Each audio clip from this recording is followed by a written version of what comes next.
নমস্কার বন্ধুরা, আমি আবারও চলে এসেছি আরেকটি নতুন রেসিপি নিয়ে আপনাদের মাঝে। সজনে ডাঁটা আলু বড়ি দিয়ে এত সুন্দর ঘরোয়া পদ্ধতিতে তোমাদের আজকে শেয়ার করে দেখাবো। ভীষণই সুস্বাদু, গরম গরম ভাতের সাথে একদম জমে যাবে, ভীষণ টেস্টফুল। তো চলুন আজকে সেই রেসিপিটাই আপনাদের সাথে শেয়ার করছি। আমি এখানে নিয়ে নিয়েছি সজনে ডাঁটা, আলু, গাজর আর বড়ি, টমেটো।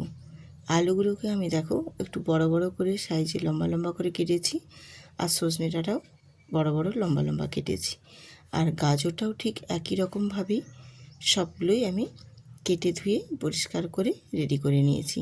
আজ এই দিয়েই বানিয়ে দেখাবো একদম ঘরোয়া মশলায় ঘরোয়া পদ্ধতিতে সজনে ডাঁটার সুন্দর একটা রেসিপি। তো চলে এলাম গ্যাসেতে, গ্যাসটা অন করে দিয়ে আমি এখানে সামান্য অল্প একটু তেল দিয়ে দিলাম। দিয়ে আমি এখানে প্রথমে আগে বড়িগুলো ভেজে নেব, আর বড়িগুলোকে একটু নাড়াচাড়া করে লাল লাল করে ভেজে নিতে হবে। আমি রূপা, ব্লগস উইথ রূপা চ্যানেলে আপনাদের সবাইকে স্বাগত জানাই। আজকের রেসিপি শুরু করেছি। রেসিপিটি দেখার পূর্বেই অবশ্যই ভিডিওটিতে একটি লাইক দেবেন, আর যদি ভালো লেগে থাকে তাহলে অবশ্যই বন্ধুদের সাথে শেয়ার করে ভিডিওটিতে একটি লাইক দেবেন এবং চ্যানেলটিতে সাবস্ক্রাইব করে পাশে থাকবেন। আমার বড়িগুলো দেখো লাল লাল করে ভেজে নিয়েছি। এবারে বড়িগুলো তুলে নিলাম। এবার ওই কড়াইয়ের মধ্যে আবারও আমি সর্ষের তেল দিয়ে দিলাম বেশ কিছুটা পরিমাণে, দিয়ে দিলাম গোটা জিরে আর তেজপাতা ফোড়নে। তারপর দিয়ে দেবো এখানে কেটে রাখা আলুগুলো। ওই তেল আর তেলের মধ্যে দিয়ে আমি আলুগুলোকে আগে প্রথমে একটু নাড়াচাড়া করে ভেজে নেব। আর আলুগুলোকে একটু ভেজে নিলে আলুটার টেস্টটা কিন্তু বেশ সুন্দর লাগে, খেতেও ভীষণ ভালো লাগে। আলুগুলোকে হালকা করে একটু নাড়াচাড়া করে নেওয়ার পর ওই আলুর মধ্যে দিয়ে দেব স্বাদ মতো একেবারে নুন, আর দেব হলুদের গুঁড়ো। তাহলে আলুর কালারটাও ভীষণ সুন্দর আসবে, আর নুনটাও ভেতরে ঢুকবে। নুন আর হলুদটা দিয়ে আমি আবারও নাড়াচাড়া করে আলুগুলোকে একটু কষিয়ে ভেজে নেব। এরকমভাবে নুন হলুদ দিয়ে আলুগুলোকে ভেজে নিলে আলুগুলো দেখতেও যেমনি ভালো লাগে, খেতেও কিন্তু বেশ ভালো লাগে, আর আলুর কালারটাও খুব সুন্দরভাবে আসে। এরপর আলুটা একটু কষানো হয়ে গেলে দিয়ে দেব আমি এর মধ্যে গাজর আর আলুটা যেহেতু শক্ত উপকরণ, সেক্ষেত্রে ওই জন্য আমি আগে দিয়ে আলু আর গাজরটা একটু ভালো করে কষিয়ে নিয়েছি। তারপর দিয়ে দেব এখানে আমি একটা পেঁয়াজের কুচোটা আমি পরেই কিন্তু দিয়েছি, প্রথমে দিইনি তেলের মধ্যে। পরে দিলে এর যে পেঁয়াজের যে একটা ক্রাঞ্চি ভাবটা থাকে, একেবারে গলে যায় না, পেঁয়াজগুলো বেশ একটু গোটা গোটা ভাব থাকে, খেতেও বেশ ভালো লাগে। কিন্তু এরকমভাবে আলুর সাথে আমি দিয়ে দিলাম এখানে পেঁয়াজ আর কাঁচা লঙ্কা দিয়ে খুব ভালো করে একটু পেঁয়াজ আর কাঁচা লঙ্কাটাকেও একটু নাড়াচাড়া করে ভেজে নিলাম। বেশ পেঁয়াজের কাঁচা গন্ধটাও চলে যাবে, সেই পর্যায়ে এখানে আমি দিয়ে দিয়েছি কাশ্মীরি লঙ্কার গুঁড়ো, যাতে করে তরকারির কালারটা খুব সুন্দর আসে। এটাতে ঝাল হবে না, কিন্তু কালারটা খুব সুন্দর আসবে। আর ঝালের জন্য তো আমি এখানে কাঁচা লঙ্কা অ্যাড করেইছি, আর যদি তোমরা অতি বেশি একটু ঝাল খেতে চাও সেক্ষেত্রে এখানে লাল লঙ্কার গুঁড়োও ব্যবহার করতে পারো।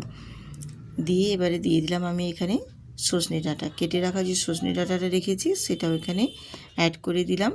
সজনে ডাঁটাগুলোকেও একটু আলুর সাথে একটু নাড়াচাড়া করে নিয়ে এখানে আমি দিয়ে দেব 1 চামচ আদা বাটার পেস্ট দিয়ে আমি সামান্য অল্প একটু বাটিটা ধুয়ে এখানে জলও অ্যাড করে দিলাম। দিয়ে আদার সাথেই আমি আলু, সজনে ডাঁটা সব কিছুটাই খুব ভালো করে কষিয়ে নেব, তাহলে কাঁচা গন্ধটাও চলে যাবে, আর বেশ সুন্দর করে মশলাটাও কষানো হয়ে যাবে। এই রকমভাবে নাড়াচাড়া করে মশলাটা বেশ সুন্দর করে কষিয়ে নিয়েছি। এবারে আমি এখানে অ্যাড করে দেব একটা টমেটো। সজনে ডাঁটা আলু তরকারিতে টমেটোটা দিলে খেতে কিন্তু বেশ ভালোই লাগে, আর টমেটো বেশ একটু পাকা পাকা টমেটো হলে কালারটাও খুব সুন্দর আসে কিন্তু যে কোনো তরকারির। মশলাটা বেশ ভালো করে কষিয়ে নিয়ে এবারে আমি এখানে অ্যাড করে দিলাম জল, আর এই তরকারিটা আমি বানিয়ে নিচ্ছি একটা স্পেশাল মশলা দিয়ে, যেটা খেতে কিন্তু গরম ভাতের সাথে একেবারে অসাধারণ লাগবে। মাছ মাংস ছাড়াও কিন্তু সজনে ডাঁটার এই রকম তরকারি দিয়ে ভাত খেলে কিন্তু ভীষণ সুন্দর, খেতে ভীষণ ভালো লাগবে। আর ভাত, এক থালা ভাত কিন্তু অনায়াসেই খাওয়া হয়ে যাবে।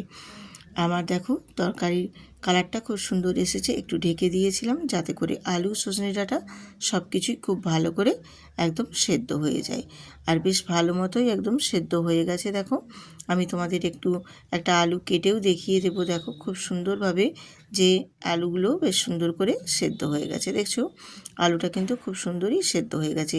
আর আমি এই ঝোলের মধ্যে 2-1টা আলুকেও একটু খুন্তি দিয়ে এইভাবে একটু চেপে চেপে দেবো, তাহলে 2-1টা আলু বেশ একটু গাঁটা গাঁটা টাইপের হয়ে যাবে।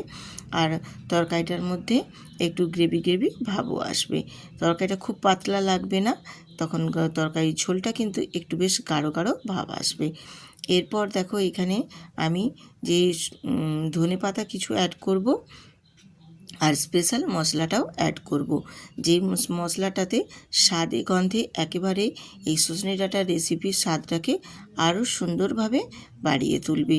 আমি ধনেপাতাটা দিয়ে একটু নাড়াচাড়া করে একটু ঝোলটা ফুটিয়ে নেব, কারণ সজনে ডাঁটার যে কোনো রেসিপিতে ধনেপাতা দিলে তার স্বাদটা কিন্তু বেশ সুন্দর আসে। ধনেপাতার একটা নিজস্ব ফ্লেভার থাকে, যার কারণে তরকারির স্বাদটাকে আরও সুন্দরভাবে বাড়িয়ে তোলে। এরপর আমি এখানে দিয়ে দিলাম বড়িগুলো, ভেজে রাখা বড়িগুলোকেও দিয়ে আমি ঝোলটার সাথে খুব ভালো করে ফুটিয়ে নেব, তাহলে বড়িগুলোও বেশ সুন্দরভাবে একটু নরম হয়ে যাবে। আর দিয়ে দিলাম এখানে সামান্য অল্প একটু চিনি, যাতে স্বাদটা ভীষণ সুন্দর আসে। দিয়ে একটু নাড়াচাড়া করে আর একটু আমি ফুটিয়ে নেব। বেশ ফুটে যখন আসবে, আর যে কোনো স্পেশাল মশলাটা যে দেব সেটা কিন্তু আমি একেবারে নামানোর আগেই দেব। এইভাবে তোমরা যদি বানিয়ে নাও গরম গরম ভাতের সাথে কিন্তু ভীষণ ভালো লাগবে। মাছ মাংস ডিম কিন্তু কিছুই লাগবে না, এই সজনে ডাঁটার রেসিপি দিয়েই কিন্তু গরম ভাত অনায়াসেই খাওয়া যাবে। এরপর দেখো আমি ঝোলটা একটু ফুটিয়ে নিয়েছি, বেশ ভালো মতো ফুটেও গেছে, বেশ তরকারি কালারটাও সুন্দর এসে গেছে। এই পর্যায়ে আমি এবার এখানে স্পেশাল মশলাটা অ্যাড করে দেবো। স্পেশাল মশলাটা কি কি দিয়েছি সেটাও তোমাদের দেখিয়ে দিচ্ছি। এখানে আমি গ্যাসটা অন করে একটা কড়াই বসিয়ে দিয়ে দিয়েছি 1 চামচ ধনে, তার সাথে দিলাম 1/2 চামচ জিরে, 1/2 চামচ দিয়েছি মৌরি, আর দেব কয়েকটা লং আর এলাচ। দিয়ে বেশ সুন্দর করে আমি নাড়াচাড়া করে শুকনো কড়াইতে একটু ভেজে নেব। আর যখনই দেখবে ফটফট করে বেশ ভাজা হতে শুরু করবে আর একটা সুন্দর গন্ধ বেরোবে, সেই পর্যায়ে বুঝে নিতে হবে যে এটা খুব সুন্দর করে ভাজা হয়ে গেছে। তখন এটাকে তুলে নিয়ে তারপর শিলনোড়াতে আমি গুঁড়ো করে নিয়ে তারপর তরকারিতে দিয়ে দেব। এইভাবে এটাকে নাবিয়ে একটু ঠান্ডা করে তারপর শিলনোড়াতে আমি গুঁড়ো করে এখানে সেই মশলাটা আমি অ্যাড করে দিচ্ছি। তো আমি মশলাটা কিন্তু এখানে সবটাই অ্যাড করছি না, আমি এখানে 1 চামচের মতো দিয়ে দিলাম, বাকিটা আমি রেখে দিয়েছি। পরে আরও আমি যখন রেসিপি করব সেক্ষেত্রে এই গুঁড়ো মশলাটা অ্যাড করলে খেতে ভীষণ ভালো লাগবে। আর গুঁড়ো মশলাটা দিয়ে স্পেশাল মশলাটা দিয়ে দিয়েছি, দিয়ে এবার আমি এটাকে নাড়াচাড়া করে নিয়ে একটু কয়েক সেকেন্ড আরও ফুটিয়ে নেব। ফুটিয়ে নিয়ে তারপর নামিয়ে নেব। এই রকম স্পেশাল মশলা দিয়ে যে কোনো রান্না করলে তার স্বাদ এবং ফ্লেভার দুটোই কিন্তু ভীষণ সুন্দর আসে, খেতেও কিন্তু অপূর্ব লাগে, এত সুন্দর টেস্ট আসে, এর ঘ্রাণটা এত সুন্দর বেরোবে তোমরা নিজেরাই বুঝতে পারবে না। আমি গ্যাসটা অফ করে একটু 2 মিনিট মতো স্ট্যান্ডিং টাইমে একটু ঢাকা দিয়ে রেখে দিয়েছিলাম। তারপর তোমাদের ফাইনাল লুক দেখিয়ে দিচ্ছি। দেখো কালারটাও যেমনি এসেছে আর তেমনি কিন্তু একটা সুন্দর মিষ্টি গন্ধ বেরিয়েছে, এত সুন্দর গন্ধ বেরিয়েছে। সজনে ডাঁটার আলু দিয়ে যে এই তরকারি বড়ি দিয়ে বানিয়েছি, কেউ এটা বিশ্বাসই করবে না, মনে করবে স্পেশাল কিছু মনে হয় রান্না হয়েছে, এত সুন্দর একটা গন্ধ বেরিয়েছে। এইভাবে বন্ধুরা একবার ট্রাই করবে, গরম ভাতের সাথে কিন্তু আর কিছুই লাগবে না। ভীষণ সুন্দর একটা টেস্টি রেসিপি, যেটা খেতে অসাধারণ, সবাই পছন্দ করবে। এই রকমভাবে তোমরা একবার বানিয়ে দেখো, অনেক রকমভাবেই তো সজনে ডাঁটা বানিয়েছো, একবার এইভাবে বানিয়ে খেয়ে দেখো, ভীষণ সুন্দর লাগবে। আর যদি ভালো লেগে থাকে তাহলে অবশ্যই কিন্তু ভিডিওটিতে একটি লাইক দিয়ে সুন্দর করে একটা কমেন্ট করে দিবেন। আর যেসব বন্ধুরা আজকে ভিডিওটিতে ভিজিট করছেন অবশ্যই সাবস্ক্রাইব করে পাশে থাকবেন।